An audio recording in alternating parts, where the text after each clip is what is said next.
This is Hidden Killers Live with Tony Brueski, Stacey Cole, and Todd Michaels. An 18-year-old girl found hidden under a bed on a cruise ship. A 16-year-old step-sibling now labeled a suspect, a stepmother pleading the Fifth Amendment, a custody battle detonating back on land, and a biological mother posting a 13-minute meltdown online, airing a lifetime of instability and blame. This isn't just a death on a ship, it is a collapse of two entire families at once.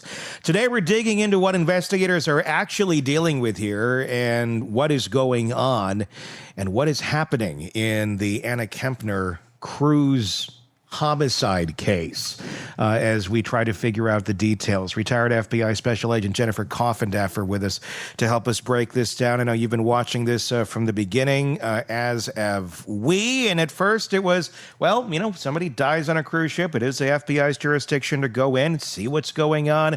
We didn't really know the details at first, and it seems every single detail we've gotten has gotten darker and stranger and more confounded with chaos than the last. Let's dig into what's going on here. You have the concealment, from what we understand, of Anna Kepner's body under a bed in a cabin with her family, and a minor step-sibling now listed as a suspect. From your experience, what does it tell you about the direction this investigation is going right now? Well, the investigation always goes in the direction of who had opportunity. And that's the big signaling right here. Who had opportunity was the 16-year-old stepson. They were sharing a cabin together. Again, separate beds. There were two bunk beds and a separate bed that Anna was supposed to be sleeping in.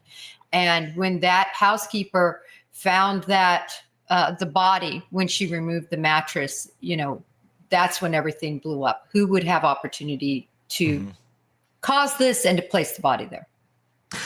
This seems like it's going to be pretty straightforward on who is going to be looked at as being responsible for this, considering it's a cruise ship. There's only usually one way to get into a cabin in most cases. I don't know that we have that confirmed yet in this, but you have the door, you have a key card that's going to log in and out. You have security cameras, I'm sure, going up and down that hallway. I'm going to be shocked if there's not. So you pretty much are going to see anyone coming and going from that room, and at the same note, also noting who's not going from that room, who went in. Hey, Tony, let me ask you, came out. Let me interrupt for just a second. You've been on some cruises recently. I went on a cruise when I was 8 years old. I'm not going to say how long ago that was. Tell me what you've noticed about security on ships. That everything is monitored?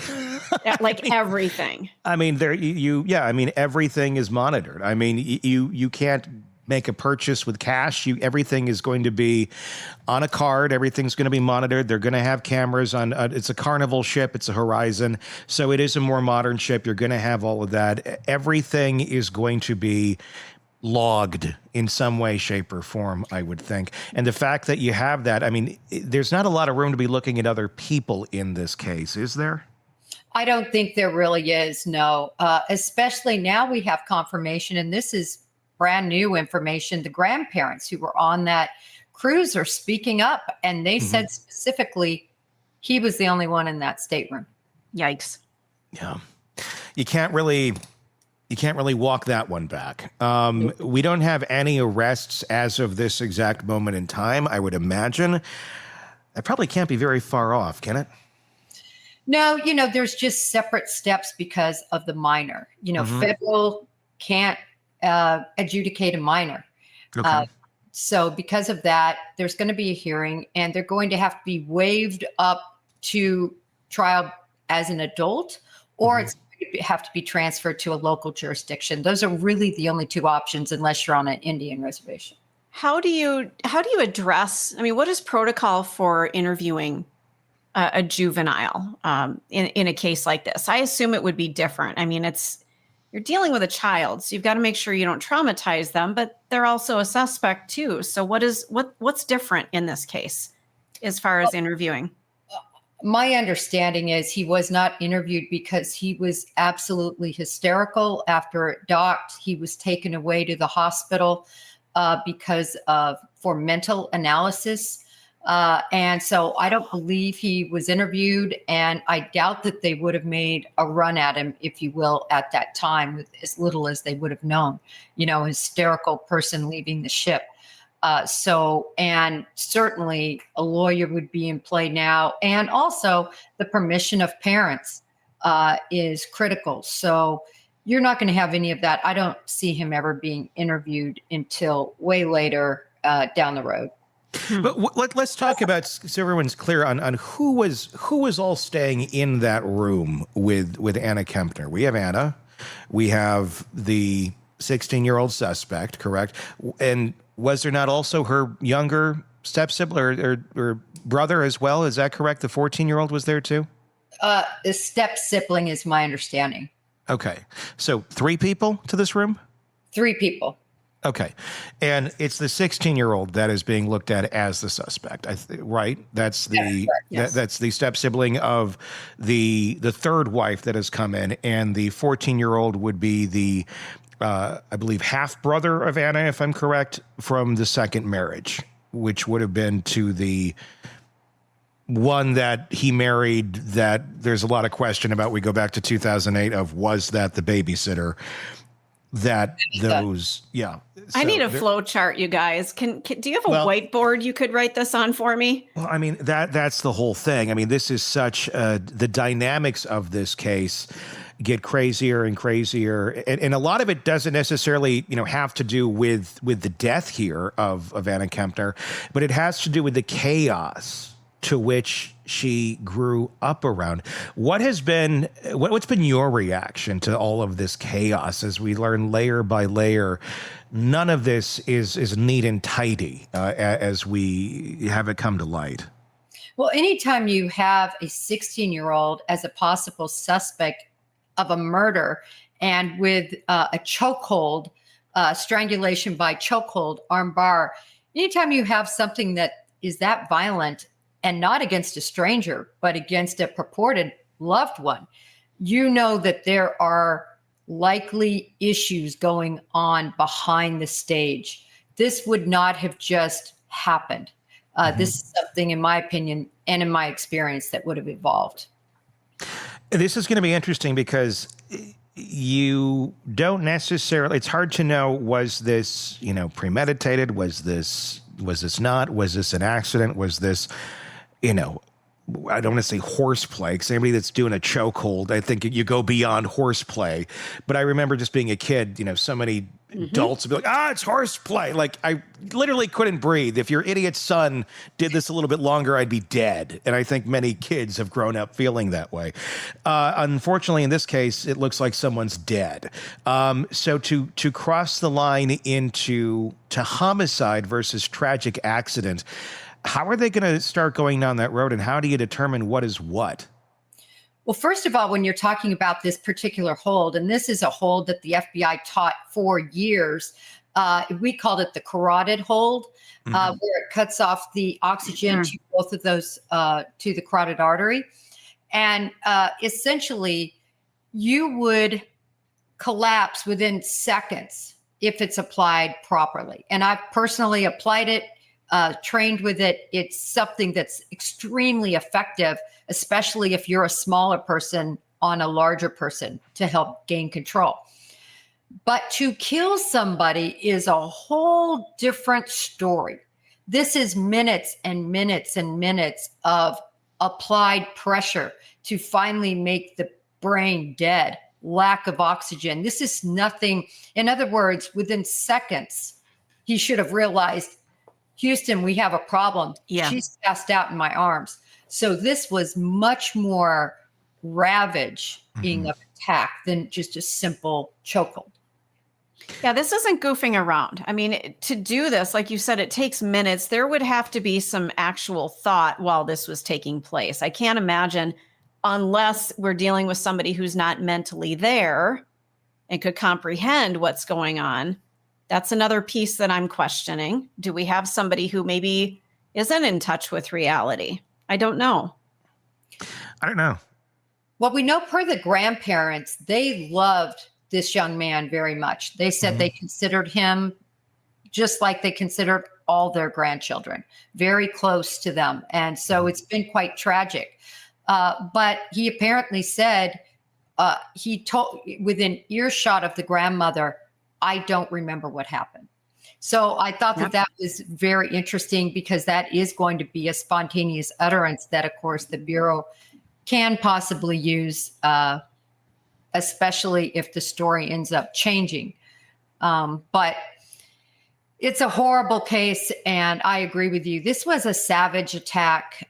Remember, we have reports of bruising on either side of the neck. I can tell you, anytime I've applied the carotid, I have never left any bruising, despite possible passing out or near passing out situations.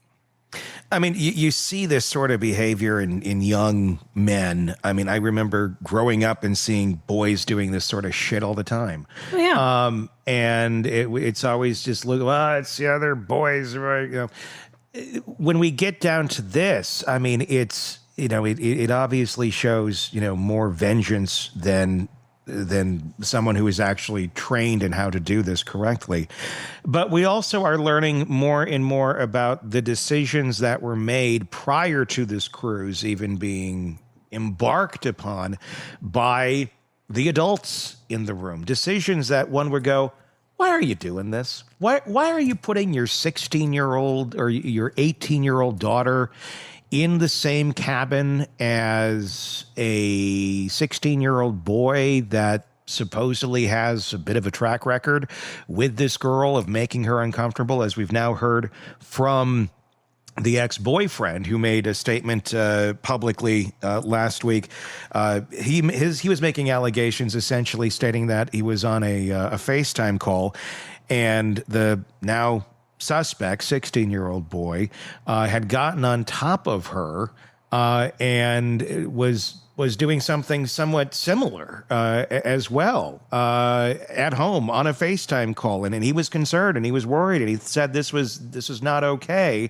I guess it goes down into the question of were the parents ever aware that this dynamic existed, or did they just, you know, put the blinders on and go, oh, you know, we're just, you're going to do what we're going to tell you to do because we're the grown-ups and we're paying for the cruise, so you're going to stay in this room together. There's a lot of questions there. Well, if we believe the former boyfriend, which I had no reason not to believe him. Yeah. I saw the interview. It was very spontaneous, and he seemed to be truthful. He said that he tried to tell the parents, and that they just blew it off and didn't really believe him. And that's troubling. And I mean, the bottom line is, if somebody in the family who's 16 years old tried to mount my daughter, I would no way allow them to room together in a stateroom. She should have been in with the parents. And I would say, listen, hindsight is 20/20 normally, and I wouldn't try to be judgmental on that decision. But look at the information that's coming out now about the problems. Well, it doesn't seem like boundaries and dealing with reality on reality's terms are this family's strong suit in any way, shape, or form. If we look at the pattern of behavior to see how they have demonstrated that or the lack thereof over the years, if these allegations are true. What did you, I want to make note of this because I watched that interview last night with that boyfriend who was giving it in the parking lot. And then very quickly also being swept away, I believe, probably by his parents. Some adult came up and very quickly, come on, let's keep going. Stop talking to the reporters. What did you make of that? Or just a parent realizing, yeah, what you are saying might be true, but it's also extremely liable to be saying these things out loud. Well, I think you hit the nail on the head, but of course it's not liable if it is true. True. What I always I can't imagine being an FBI agent right now. And I'm fairly recently retired. But the blow up of cases and slews and everything that happens on social media, and really something that I never saw in my cases, the witnesses that I interviewed, I always told them, please don't speak with anybody because it will only hurt your case. don't speak with anybody. We have the grandparents speaking, the boyfriend speaking, an uncle speaking. It's amazing to me how many people want to risk justice in these cases. I don't understand why they go out and are talking. And the reason I say that is some of them have very pertinent information and information that could help either exonerate or convict this individual. And anytime you give a statement, it's in perpetuity. It lasts forever. And you can't change it. So if later on, 3 years from now, say, we're in court and they change it a little bit, defense attorneys jump on everything they did. I don't understand why they're not staying in the background, but that's coming from FBI agents. Yeah. Well, and they probably don't understand the implications of just talking in a parking lot. Oh, I just said one or two sentences. Well, I guess the question is, why has the FBI not gotten to them prior to them doing that? it's a better question. Well, we don't know that they haven't gotten to them. I mean, that's what I'm saying. I think they have likely interviewed these individuals and they're talking anyway. Oof. It's interesting. Don't they warn them though? I'm sorry, Tony. They warn them, but there's no power. There's no real teeth in it other than to say, listen, do you want justice? You know, if you don't care, go on and blab all over. But if you care, you be quiet. But is that more a product of where we are today, where we've seen too many cases where there is no justice, where, okay, you want justice, then shut up. Okay, great. That may be how it used to work out in many cases, but I think we've seen so many examples where, okay, we shut up, we followed the rules, and justice never comes.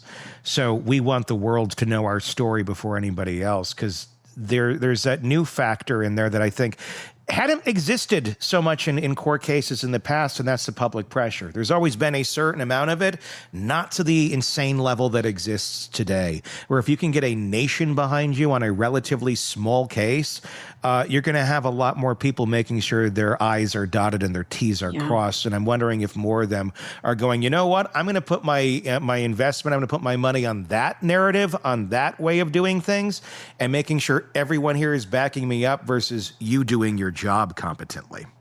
Yeah, I think you make such a great point. And I think there's also a sense of just emotional factor here where, you know, these grandparents are so distraught and they want to tell their story and they do want to keep eyes on this and make sure justice is served.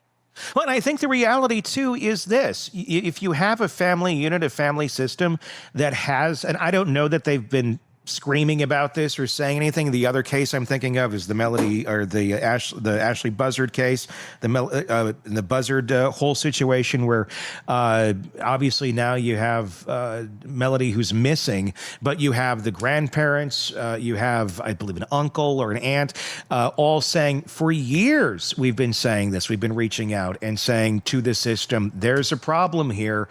We need to do something. We need intervention, and intervention doesn't come. We've been asking the system to do their job, and it doesn't. And if you just watch those things at play over and over and over, it's hard to have any sort of faith in any sort of system that has failed over and over. I mean, just look at the dynamics of this family. Look at the chaos that this girl grew up in, Anna Kepner grew up around. Now, it's not a crime, the poor decisions and choices that her parents continued to make over and over, although it looks like some of them sure as hell bordered on it, or just were not prosecuted or were not pushed for charges. But at that same point, it's chaos, it's damaging. And if you're on the sideline, you're the grandparent, you're an aunt or an uncle that are not directly in that unit, and you're just watching this chaos unfold and the system allowing it to fester, yeah, I think I'd be going to social media too, rather than saying, well, how do I trust you to do anything, considering nobody else in authority has had any sort of way to step in prior to this, and now shit really has hit the fan. That's fair. Yeah, I mean, it's a great point. Yeah, it's not to discount the investigator's work, and it's got to be frustrating as shit if you are just trying to do your job and do what you believe is best for that family. But I think that might be why we see more of that today than we have in the past. What sort of protections does the FBI have to balance here for a minor suspect, for a grieving family, and for a potential criminal investigation at this point? The Juvenile Delinquency Act, that is what spells out what can and cannot be done in terms of adjudication of a juvenile. Look, the federal system is not set up for juveniles, period. And that's why they're not adjudicated in the federal system. What happens is there's a hearing, and either they can move to have the person waived up to adult status, especially in crimes involving violence, heinous crimes. I don't know if this will rise to that, if it is the stepbrother. A lot will depend on if he premeditated all of this. Yeah. That and anything he said about this. The only other and what normally happens, Tony, when I say normally, 90+% of these cases, they roll over to the local jurisdiction too. Yeah. Local jurisdiction on something like this being on a cruise ship, what is it? It's going to be the jurisdiction where that boat docked, which I believe is Miami-Dade. Okay. So it doesn't go back to where they're from. It is where it's based. Let me ask you this, and this may be more of a legal question, but I'm curious if you know the answer. Could the family face any sort of charges? Could the parents face any sort of charges if, in fact, it is shown that what the boyfriend is claiming, that he did warn the family, that Anna had expressed to them that she felt uncomfortable or unsafe around the stepbrother? This is all pure speculation based on the statements made by the boyfriend. If they ignored that, if they said, we're going to put you in the same cabin no matter what, our child endangerment, that's the statute that comes to mind. And then, of course, after everything happened, was anything done for obstructing the investigation and obstructing the cruise? This is the issue with any cruise ship case, is it happens out at sea typically, and you have to wait for that ship to get back. And the crime scene, just so much can be manipulated, not in terms of the key cards and not in terms of the videos, but just in terms of that scene. Remember, there's not going to be any videos inside that cabin. Sure. So that's, I keep thinking about the life jackets and the blankets and how everything was found. And I just don't know who all was traipsing in and out of that room in the time after they made it, headed back. Let me ask you this too, because Anna was 18, so she was an adult technically, or would she be viewed as a minor? I don't believe, was she still in high school? She's still in high school. She was a senior getting ready to graduate in May. So would she be looked at as a minor under the law in terms of parental protection and things of that? As she had been 17 and this happened, but she was 18. So are they still legally under anything where that would be an effect of providing the protection and be legally liable of putting her in that room or not putting her in that room if they had known that there was a risk or that there had been threatening behavior, that she'd expressed that there was anything uncomfortable, whatever it may be? Does that 18-year-old mark make a difference in something like that? It does. It really would negate that that situation, in my opinion. Florida, I believe the age of adulthood is 18. And so therefore she would not be considered a minor. Yeah. Yeah. Another layer that in this case that just keeps getting darker and stranger by the day. Hopefully they can start to get some answers and get on a clear path. As heartbreaking and chaotic as this family is, there's certainly far worse families out there, but you keep chaos in a bottle for so long, eventually it breaks, and it looks like that's what took place here. We'll keep watching it. Want more on this case and others? Then press subscribe now and don't miss a moment of true crime coverage from Tony Brueski and the Hidden Killers podcast.